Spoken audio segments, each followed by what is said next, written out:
రెండోదేంటి? రెండో వర్డ్ ఏంటి? టీ అనగా ట్రినిటీ. అందుకే చూడండి, యోహానుకు రాసిన పత్రిక 3వ అధ్యాయం 16వ వచనంలో అంటున్నాడు, దేవుడు లోకమును ఎంతో ప్రేమించెను కాగా ఆయన తన అద్వితీయ కుమారునిగా పుట్టిన వాని యందు విశ్వాసముంచు ప్రతివాడును నశింపక నిత్య జీవము పొందునట్లు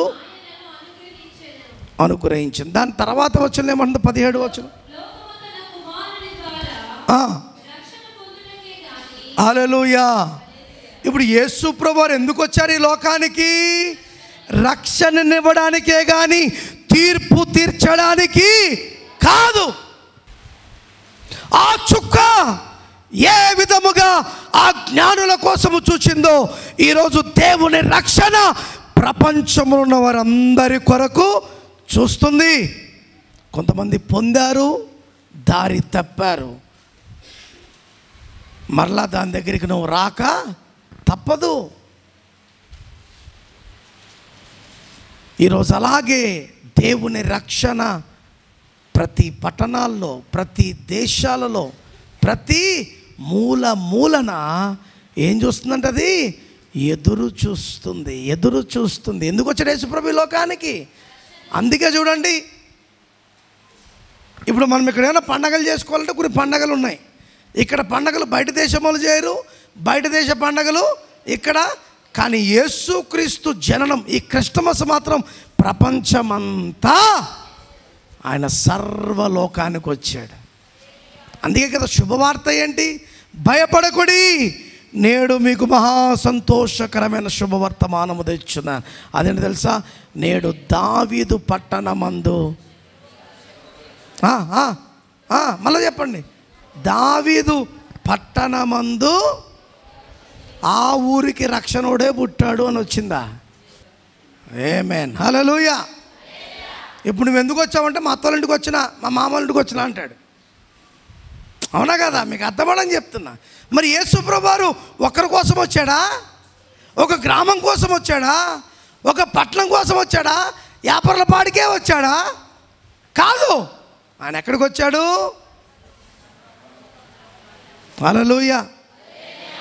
శిరము వంచెను సర్వలోకం యేసుదేవాని ముందు, శిరము వంచెను సర్వలోకం యేసుదేవాని ముందు, సంతసించెను ప్రతి హృదయం, సంతసించెను ప్రతి హృదయం, రక్షకని జన్మ యందు, రక్షకని జన్మయందు శిరము వంచెను సర్వలోకం యేసుదేవాని ముందు,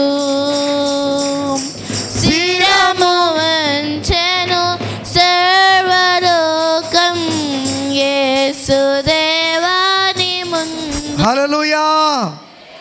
సర్వలోకమంతా ఏం చేసిందంట? శిరము వంచడం యొక్క అర్థం ఏంటో తెలుసా? మేము తగ్గింపబడాలి, నువ్వు మాత్రమే హెచ్చింపబడాలి. చెప్పండి, చెప్పండి. శిరం వంచడం. ఆ జ్ఞానులు ఏం చేశారు?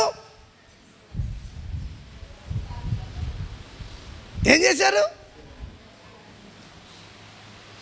మేము తగ్గించబడుతున్నాం, మీరే, చెప్పండి, మీరే హెచ్చింపబడాలి. దేవునికి స్తోత్రం.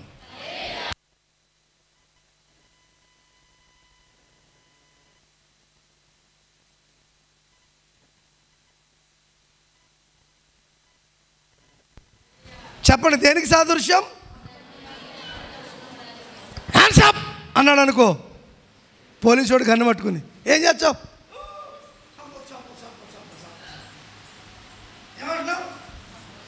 కదా? అవునా కదా? దేనికి భయపడి? ఆడు కాల్చేస్తాడేమని భయపడి. మరి ఇప్పుడు భయపడి నువ్వు స్తుతించాలా దేవుణ్ణి? ఎలా స్తుతించాలి? నన్ను ఆరాధించువారు ఆత్మతోను సత్యముతో, హల్లెలూయా, హల్లెలూయా, మనసారా ఏం చేయాలి? మనసారా నేను నీకే సమర్పించబడతాను, నన్ను ఏ పాపము ఏలడానికి వీలు లేదు, ఏ స్థితి నన్ను ఏలడానికి వీలు లేదు, ఏ పరిస్థితి నన్ను ఏలడానికి వీలు లేదు. హల్లెలూయా. అందుకు ఒక పాట ఉంది, సియోను మార్గములో పలు శోధనలు రాగా, చెప్పలు పాడదాం. సియోను మార్గములో పలు శోధనలు రాగా, సాతాను జయించుటకు విశ్వాసమునిచ్చితివి. ఆమేన్. సాతాన్ని జయించుటకు విశ్వాసమునిచ్చితివి. స్తోత్రం చెల్లింతుము, స్తుతి స్తోత్రం చెల్లింతుము. సిలువను మోసుకొని సువార్తను చేబాటి యేసుని వెంబడింప ఎంత భాగ్యమునిచ్చితివి.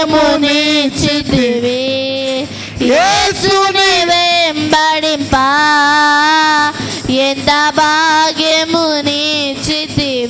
బోలో క్రీస్తు మహారాజుకి. సియోను మార్గం అనగా ఎక్కడికి? పరలోకానికి, మన రక్షణను కాపాడుకుని వెళ్ళే మార్గంలో మనకేమున్నాయి? శోధనలు, శ్రమలు, నిందలు, అవమానాలు, ఆఖరికి మరణకరమైన రోగములు కూడా. నువ్వు వేటికి భయపడకుండా నీ విశ్వాసము చేత ఆ సాతాను నువ్వు జయించుకోగలిగితే నువ్వు ఎక్కడికి వెళ్ళిపోతావు?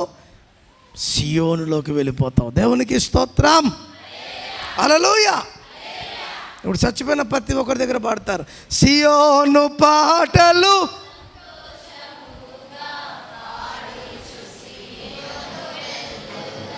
ఆగండి, ఏంటి? సియోను పాటలు సంతోషముగా. ఎప్పుడు వస్తుందా సంతోషం నీకు? ఒక శోధన నువ్వు జయించినప్పుడు, ఒక పరిస్థితిని నువ్వు జయించినప్పుడు, నీ త్రాగుడు అనే వ్యసనమును నువ్వు విడిచిపెట్టినప్పుడు, నీ వ్యభిచారం అనే తత్వాన్ని నువ్వు వదిలినప్పుడు, నీ పూతులు అనే తత్వాన్ని నువ్వు వదిలినప్పుడు, వాటి మీద నీకు జయం పొందినప్పుడు నీకేమొస్తుంది? సంతోషం. అమ్మయ్య, ఈరోజు నేను ఈ పాపము చేయడానికి దేవుడు నాకు, చెప్పండి, దేవుడు నాకు మాట్లాడాలా?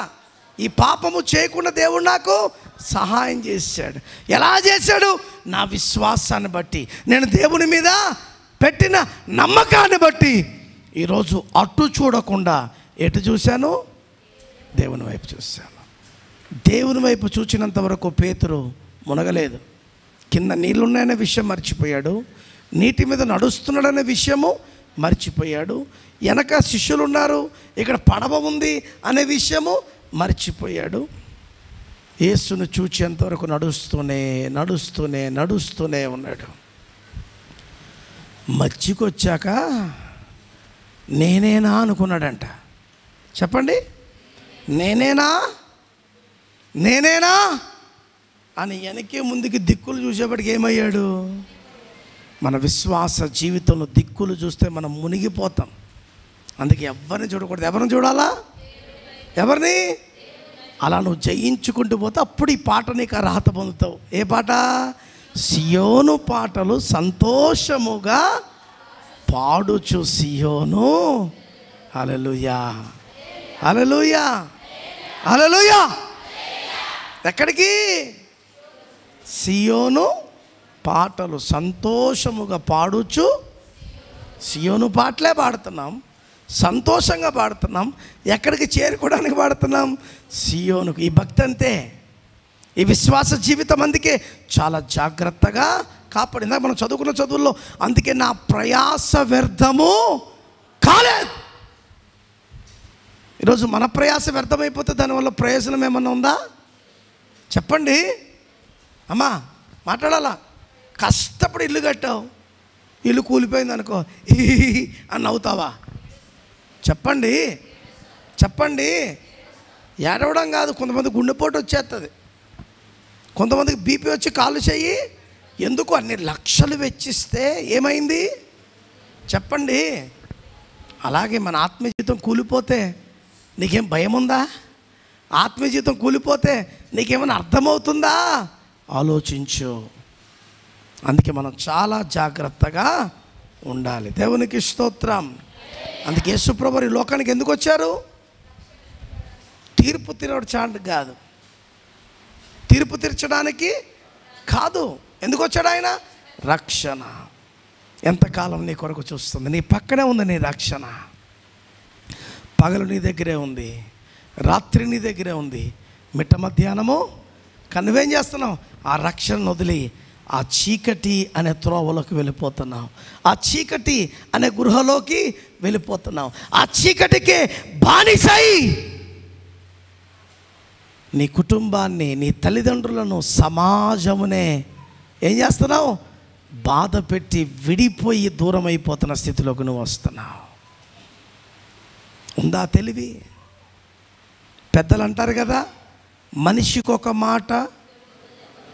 అలా గొడ్డులో 2 దెబ్బలు వేసినా మారే స్థితిలో ఎవరైనా ఉన్నారు ఈరోజు? చెప్పండి.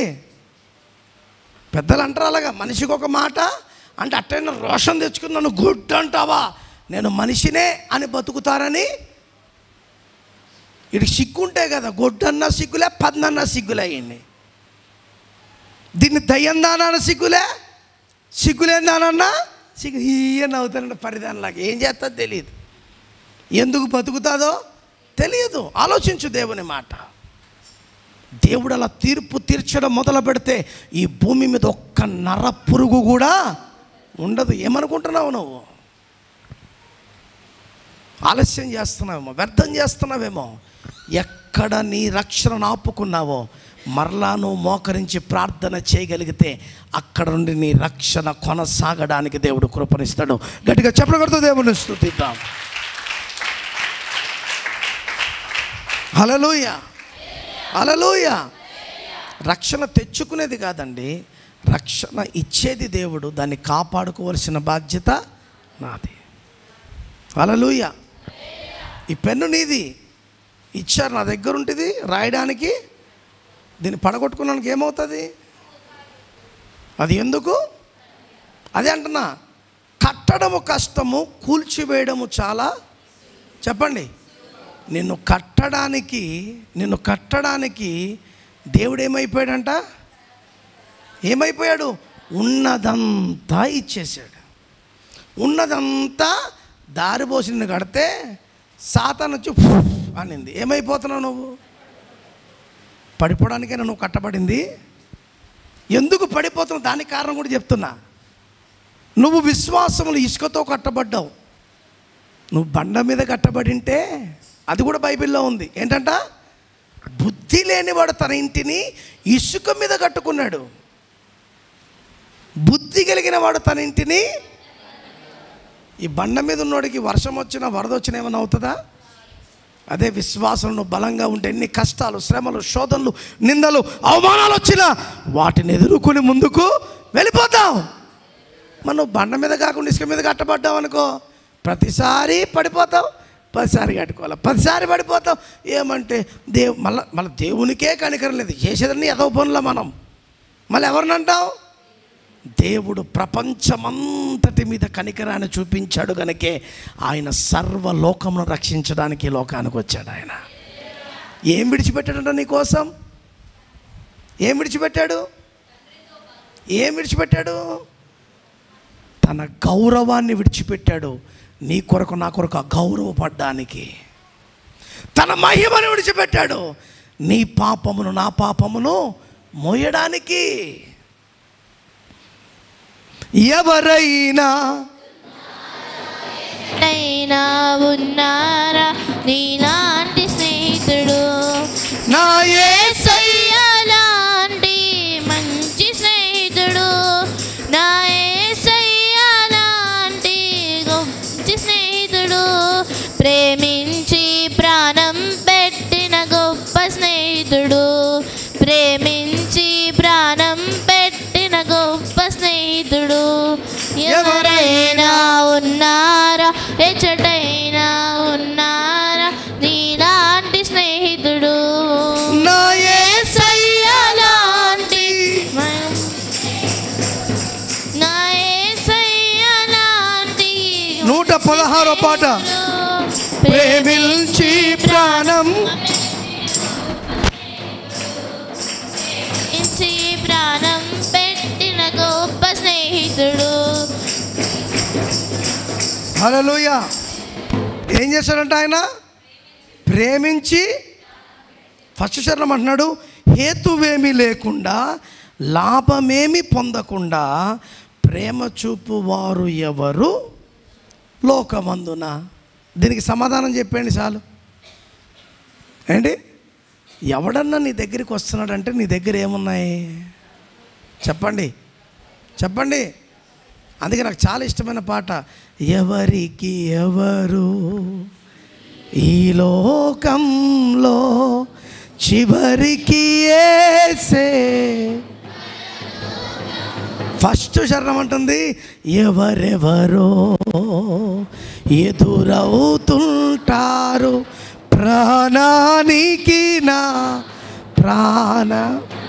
ఇక్కడ కష్టాలలో వారు తొలగిపోతారు, కరుణ గల యేసు. హల్లెలూయా, హల్లెలూయా. కరుణ కలిగిన యేసే నీతో ఉంటాడు. తప్పిపోయిన కుమారుడు వాడు చెడిపోలే, వాడి సహవాసము వాడిని చెప్పాలి గట్టిగా చెప్పాలా, వాడు మంచోడే, తండ్రి చాట్లు ఉన్న బిడ్డే. కానీ ఎవరి మాటలు విన్నాడు? కాలేశారంట.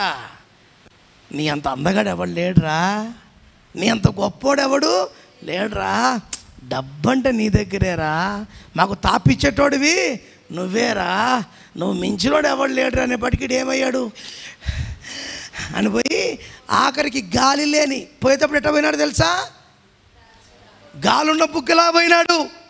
Hat, shoot, boot, box. పోయేటప్పుడు ఎట్లా పోయినాడు చెప్పండి? గాలున్న బుగ్గలా పోయినాడు. తండ్రి చూస్తుండగా గాలి లేని వాడిగా వస్తున్నాడు. అలా వచ్చిన ఆ తండ్రి దేనికోసం వచ్చాడు? రక్షణనివ్వడానికి వచ్చాడు కనుక ఆ తండ్రి పరిగెత్తుకుంటే వెళ్ళి ఆ కొడుకును అత్తుకుని ముద్దు పెట్టుకున్నాడట. ఈరోజు నా ప్రియమైన వారలారా, మనము కూడా మనుషుల మాట విని మన భవిష్యత్తును పోగొట్టుకుంటున్నామేమో. ఎవడో నిన్ను నాశనము చేయాలనుకున్నవాడు ఒక మంచివాడిగా నీతో స్నేహము చేస్తున్నాడేమో. వాడు ఎప్పటికైనా నిన్నేం చేస్తాడో తెలుసా? మోసమే. ఇది మాయాలోకం ప్రజలారా. కంటికి కనబడినవన్నీ కావాలనిపిస్తుంది, కానీ దాన్ని కోరుకునేపాటికి నువ్వు ఆత్మీయ జీవితాన్ని ఇక్కడ కోల్పోతున్నావు అనే విషయం నీకు అర్థం కావట్లేదు.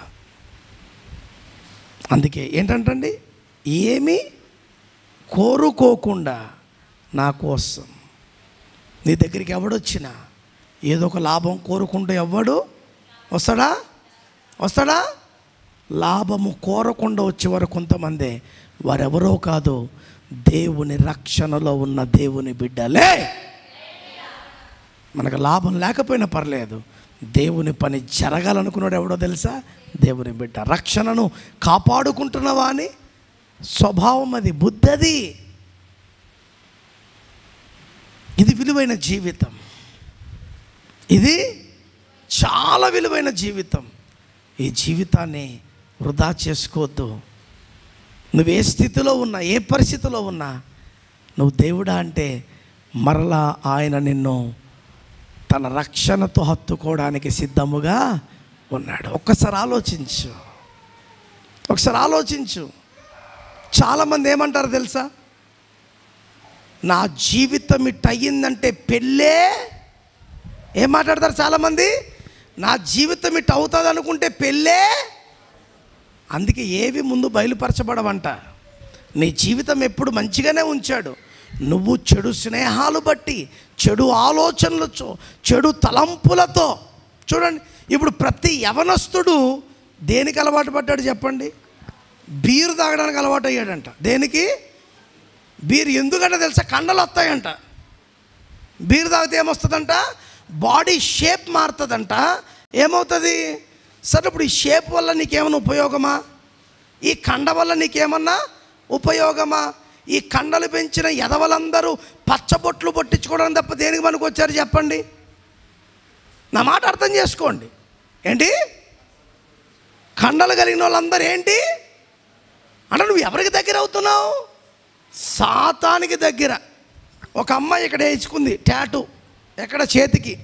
ఏ అమ్మ అంటే, నీకు నా మీద ప్రేమ ఉన్నందుకు ఇదిగో నీ పేరు ఎక్కడంట? గుండె మీద చెక్కించుకున్నాడంట. నీకు ప్రేమ లేదు అని చెప్పి అన్నందుకు ఎక్కడ చెక్కించుకుందంట? చెక్కేసుకునేది ప్రేమ కాదు. అర్థమైందే? గుచ్చేసుకునేది ప్రేమ కాదు. ప్రేమ అంటే ఏంటి? ప్రేమ అంటే ఏంటి? సమయాన్ని వెచ్చించి దగ్గర కూర్చుని నువ్వు వేసే చెయ్యి ఉంటుంది చూసారా, అది ప్రేమ. ఆ సమయంలో నీకున్న ఏ టెన్షన్స్ అయినా, ఏ బాధ అయినా ఏమవుతుంది? పోతాయి. ఏదైనా దేవునికి స్తోత్రం. అవునా కాదా? ఒక పలకరింపు, ఒక ప్రేమ. హల్లెలూయా, హల్లెలూయా. ఆయన ఏమీ కోరుకోలేదు, ఏమీ దాచుకోకుండా నా కోసము ఉన్నదంతా ఇచ్చినాడు. ఏమి చిత్రమో చూసారా? ఏంటి? ఏమీ దాచుకోకుండా ఉన్నదంతా. అదొక చిత్రం, ఒక త్యాగం. అలా ఎవ్వరు చేయరు. చేస్తారా? చేస్తారా? చేయరు. అలా నీ ఆస్తిని కోల్పోయినా మరలా ఆస్తిలో భాగము తండ్రి ఇచ్చాడు. ఎవరికి? తప్పిపోయిన కుమారుడికి. ఇంతవరకు నీకు ఇవ్వబడిన ఆస్తి అంతటిని నువ్వు తాగి తాగి తాగి ఏం చేసావు? పోగొట్టుకున్నావు. ఇప్పుడు అదే కదా గొడవ. తప్పిపోయిన కుమారుడు తండ్రితో ఏమన్నాడు? నాకు రావాల్సిన వాటా నాకు ఇచ్చేయి. ఇప్పుడు నిజంగా తండ్రి ఏమనాలా? నీ సావు నువ్వు కోరుకుని పోయినావు, ఇంకా మాకు సంబంధము లేక. ఆ తండ్రి అని అలాగన్నాడా? ఆ తండ్రి ఎవరికి సాదృశ్యంగా ఉన్నాడు తెలుసా? దేవునికి సాదృశ్యంగా ఉన్నాడు. సర్లేరా అన్న అడుగుతున్నాడంట. పెద్ద కొడుకు వచ్చి, నీకు తెలివి ఉందా నాయనా? ఇంత నమ్మకంగా నేను నీ దగ్గర ఉంటే ఏ రోజు చిన్న పొట్టేలు తీసుకుపోయి మీ ఫ్రెండ్స్తో ఎంజాయ్ చేయరా అని చెప్పలే? ఎవరు? తమ్ముడు. వీడు మళ్ళీ తిరిగి రాగానే ఇంత పెద్ద విందు చేస్తావా? అప్పుడు తండ్రి అంటాడు, నాయనా నువ్వు పోగొట్టుకుపోలేదు నాయనా, నువ్వు ఇక్కడే ఉన్నావు. కానీ వాడేమయ్యాడు? ఈరోజు పోగొట్టుకుపోయిన వారి కొరకే రక్షణనివ్వడానికి యేసు ప్రభు ఈ లోకానికి వచ్చాడు. హల్లెలూయా, హల్లెలూయా. కనుక ఇతరులకు నువ్వేమై ఉండాలి?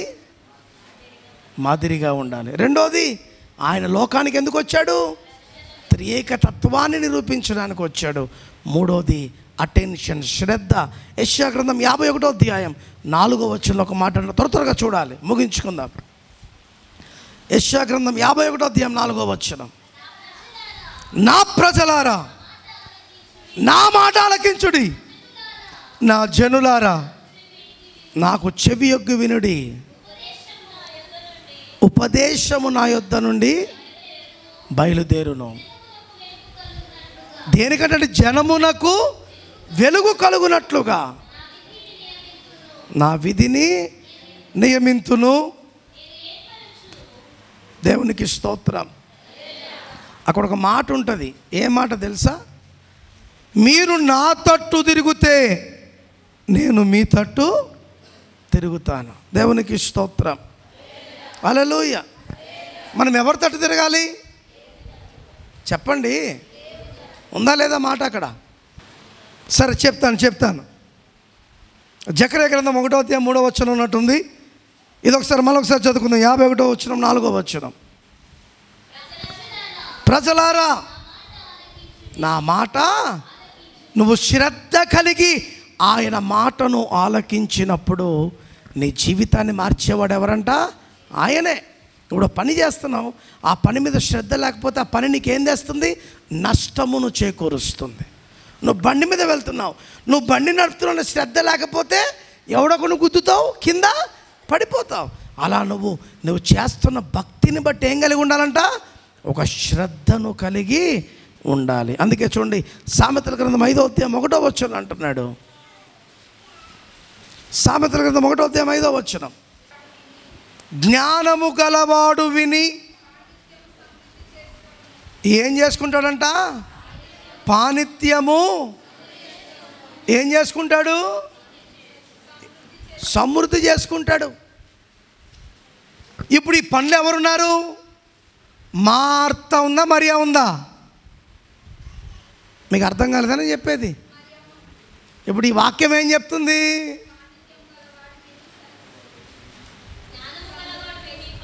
జ్ఞానము గలవాడు విని అంటే దీని అర్థం ఏంటి?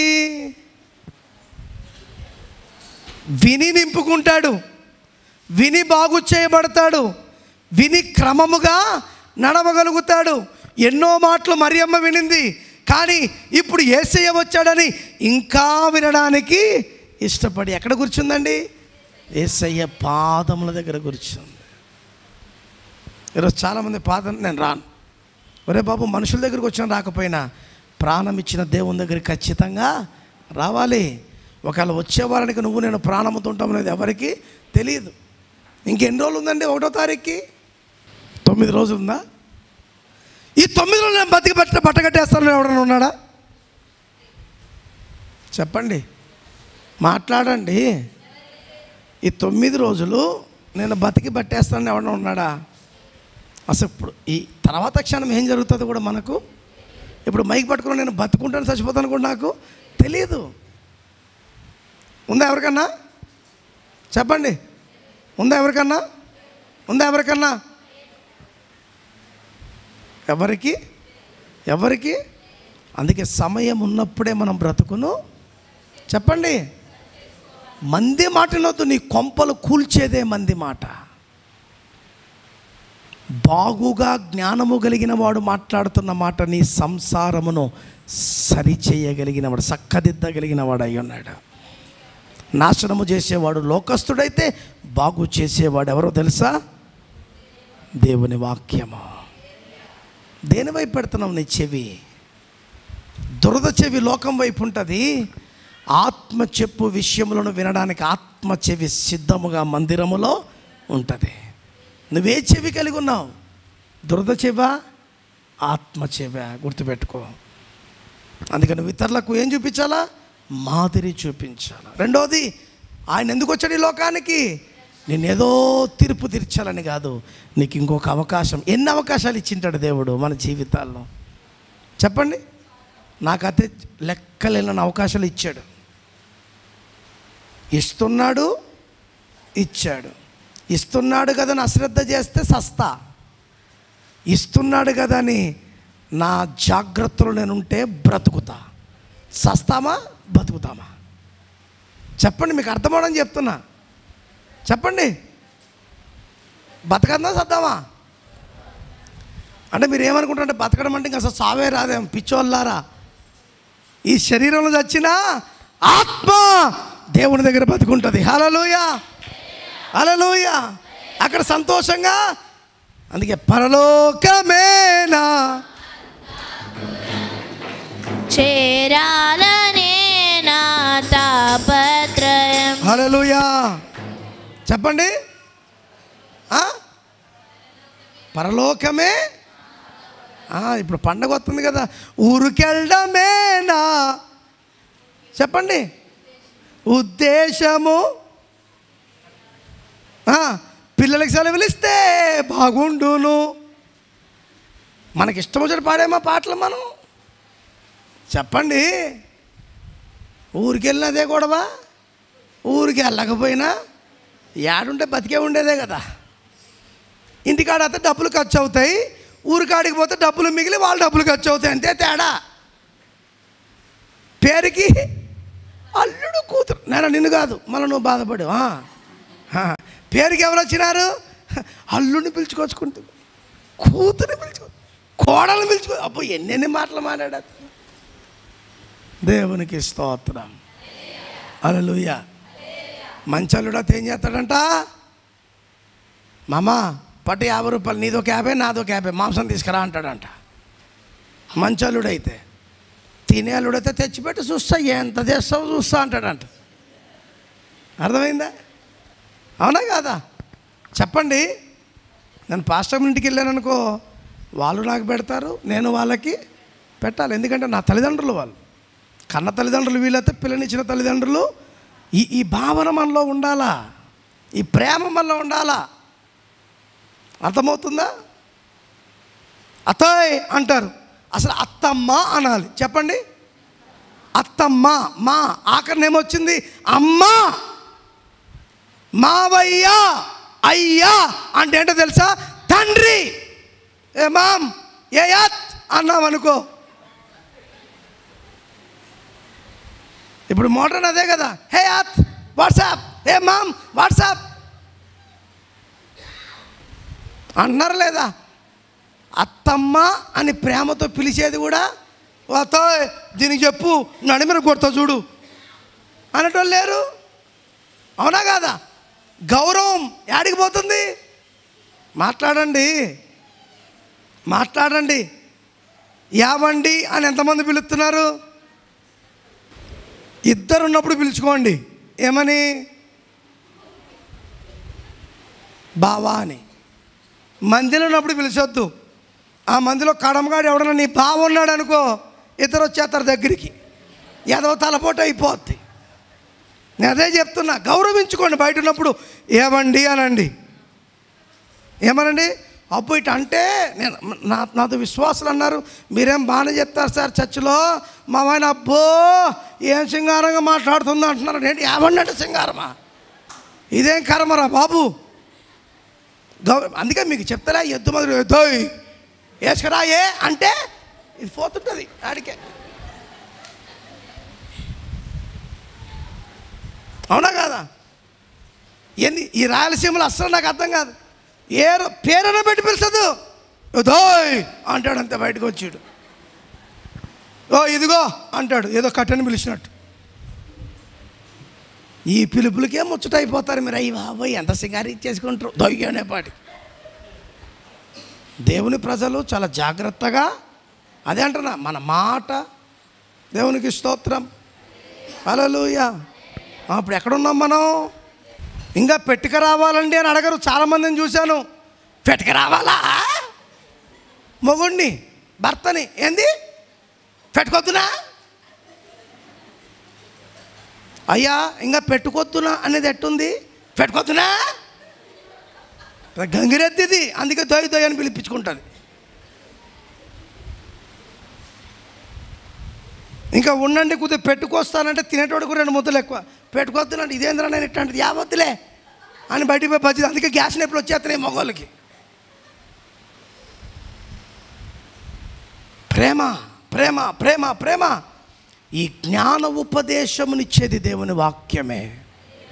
ఎవరిని ఎలాగా గౌరవించాలో జాగ్రత్త. ఆఖరి మాట ఆర్. ఏంటి ఆర్ అంటే ఏంటి? రిటర్న్.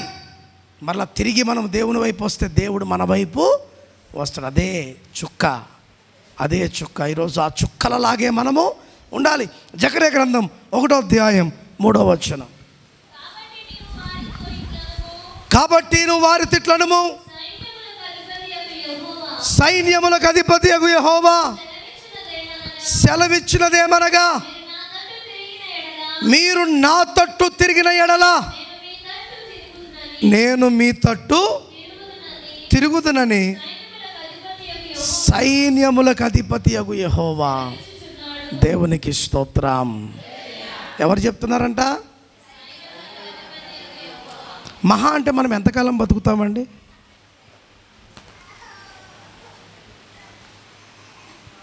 వేణుగారు ఏం మాట్లాడతలేదు అసలు, చాలా కోపంగా ఉన్నారు ఈరోజు.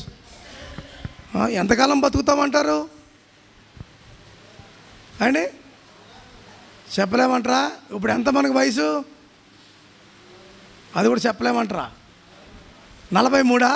వెరీ గుడ్, దేవునికి స్తోత్రం. ఈ 43 సంవత్సరాల్లో మీ తల్లిని ఎంతకాలం ఏడిపించారు మీరు?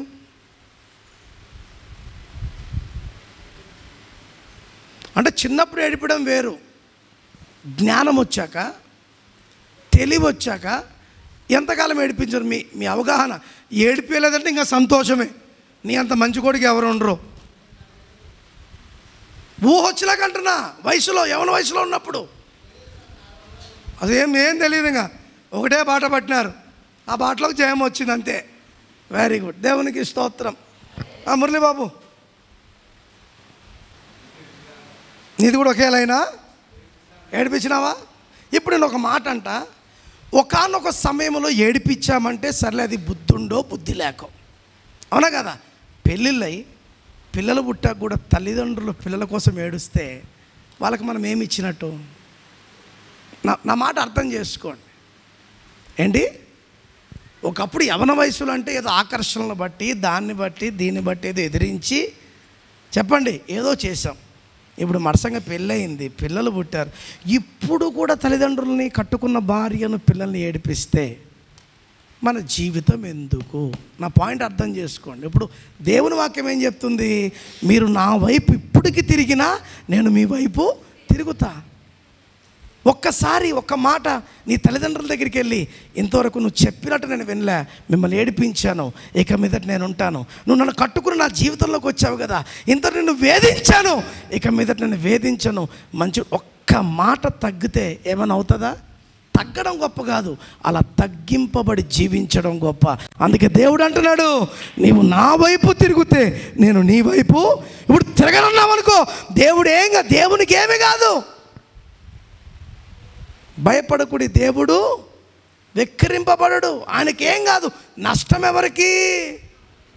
ఇప్పుడు 43 సంవత్సరాలు, నాకు ఇప్పుడు 40 సంవత్సరాలు వచ్చాయి కదా, ఇంకా నేను ఎంతకాలం బతుకుతానో నాకు తెలియదు. ఇప్పుడు కూడా నా భార్యను కొట్టుకుంటూ తిట్టుకుంటూ తల్లిదండ్రులకు మనశ్శాంతి లేకుండా ఉన్నాను అనుకో, ఎంతకాలం బతుకుతాను? 45 బతుకుతానో, 46 బతుకుతానో, 47, 41కి పోతానో ఎవరికి తెలియదు.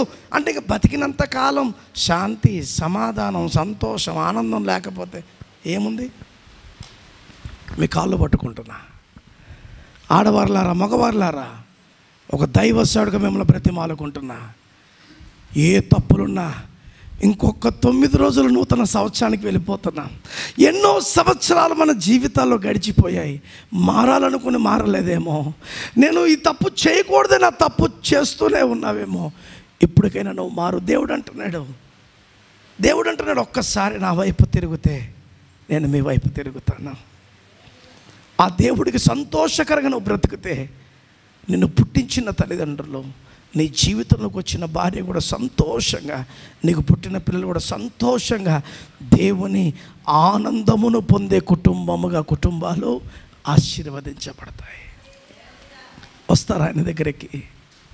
ఆయన పాదాలను పట్టుకుందామా? అందరం మోకరించి దేవుని అడుగుతాం, ప్రభువా ఒక్కసారి మమ్మల్ని జ్ఞాపకం చేసుకో. పలుమారులై తొలగినాను, పరలోక దర్శనము విలువైన పిలుపుకు నీ తగినట్టు జీవించనైతే, అయినా నీ ప్రేమతో నన్ను దరి చేర్చినావయ్యా, అందుకే గైకొనుము దేవా, ఈ నా శేష జీవితం, ఇదిగో దేవా నా జీవితం, ఆపాదమస్తకం నీకంకితం. శరణం నీ శరణం, శరణం నీ శరణం, శరణం నీ శరణం, శరణం నీ శరణం.